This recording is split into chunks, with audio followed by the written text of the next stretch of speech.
नमस्कार, इंडेप्थ के इस पेज पर आपका स्वागत है। यूं तो तमाम खबरें आप इंडेप्थ पर देखते रहते हैं। आइए एक ताज़ा खबर की तरफ आपको लेकर चलते हैं। ये खबर दिल्ली से है। दिल्ली में मचा हुआ है घमासान। कांग्रेस के कार्यकर्ता सड़कों पर हैं, सांसद सड़कों पर हैं, राहुल गांधी सड़कों पर हैं और सोनिया गांधी इस समय ईडी के कार्यालय में है। लगातार पिछले दिनों ईडी की कार्रवाई लगातार चल रही है। मानो कि ऐसा लग रहा हो कि देश में एक ही एजेंसी है जो काम करती है, उसका नाम ईडी है।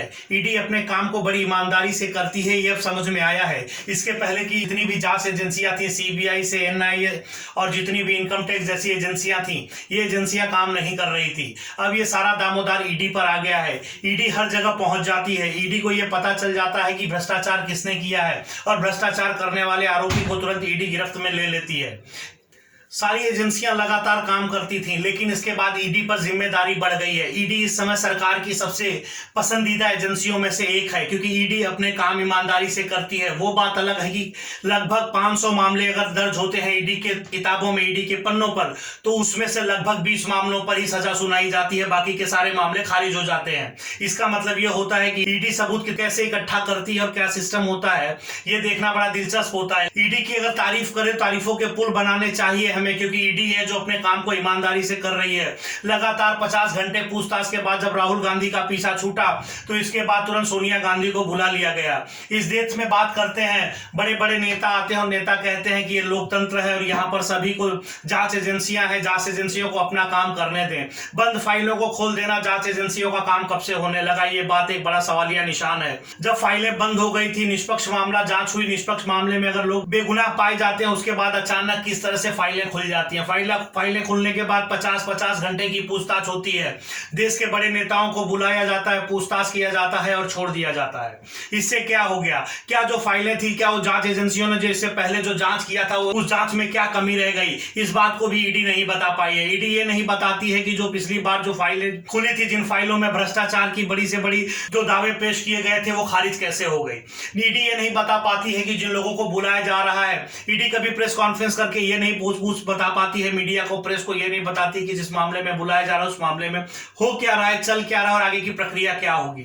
अब आइए लोकतंत्र की भी बात कर लेते हैं। जब कांग्रेस के नेता सड़कों पर उतर आए और उन्होंने इस बात का विरोध किया कि हमें परेशान किया जा रहा है, ईडी सरकार के इशारे पर काम कर रही है, तो कुछ जगहों पर कांग्रेस के नेताओं ने यह इजाजत मांगी थी कि उन्हें धरना प्रदर्शन करने की इजाजत दे देनी चाहिए, लेकिन दिल्ली के पुलिस कमिश्नर और दिल्ली की पुलिस ने उन्हें इजाजत नहीं दी। उसके बाद जब वो सड़कों पर उतर आए तो उन्हें गिरफ्तार कर लिया गया। आपके टीवी चैनल इसको हाई वोल्टेज ड्रामा दिखा रहे हैं। वो ये कह रहे हैं कि हाई वोल्टेज ड्रामा है, ये ड्रामा बड़े लेवल पर किया जा रहा है। तो क्या आपके कार्यकर्ता और आपके चाहने वाले लोग इसका विरोध नहीं करेंगे? इस देश में विरोध करना कब से गलत हो गया है? इस देश में इजाजत क्यों मांगनी पड़ती है आंदोलन करने के लिए? और अगर आंदोलन करने के लिए इजाजत मांगी जाती है तो इजाजत दी क्यों नहीं जाती है? इसका यह मतलब होता है कि अब इस देश में शासन ऐसा होगा कि आपको विरोध करने का कोई अधिकार नहीं है। अब आप विरोध नहीं कर सकते हैं, आपको विरोध करने की इजाजत नहीं मिलेगी। यहाँ हुक्मरान और तानाशाही चलेगा। जो एजेंसियां बुलाएंगी वहां आपको जाना पड़ेगा, चाहे वो आप उसमें गुनहगार हो या ना हो, आपको जा करके जांच करवानी पड़ेगी और उन्हीं इलाकों में जाना, उन्हीं दायरों में जाना पड़ेगा जैसे एजेंसियां आपको बुला रही हैं। बंद फाइलें खोली जाएंगी, आपको बुलाया जाएगा, आपसे जांच पड़ताल की जाएगी और आप विरोध नहीं कर सकते हैं। ये लोकतंत्र की कौन सी परिभाषा है? किस किताब के किस पन्ने पर लिखा हुआ है? ये पढ़ने के लिए पन्ना आपको पलटना होगा और मिल जाए तो हमें भी बताइएगा कि लोकतंत्र में आपको अपनी बात रखने का मौका क्यों नहीं दिया जाता। ये लोकतंत्र की परिभाषा कैसे बदल गई है? ये बदल गई है या बदलने का प्रयास किया जा रहा है? ये हुक्मराना, ये तानाशाही कब तक चलेगी? और जब नेताओं को सड़क पर उतर कर विरोध करने की बात आए तो हाई वोल्टेज ड्रामा क्यों कहा जाता है? ईडी ने कई मामलों में जांच बिठाई, ईडी को मिला कुछ नहीं, खोदा पहाड़ निकला चूहा, लेकिन ईडी जांच करेगी। ईडी ऐसी जांच कर रही है, ईडी अपने नाम पर जिसे चाहे बुला लेती है। अगर सरकार बनाने में, उठाने में, गिराने में गलती हो गई, अगर आप सरकार के साथ नहीं हैं, तो क्या ईडी आपको डराएगी? क्या ईडी आपको डराएगी? हमारा सवाल है, क्या ईडी आपको डराएगी?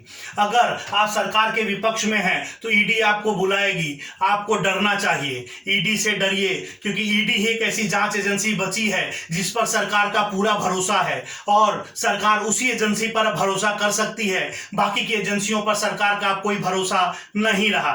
नमस्कार।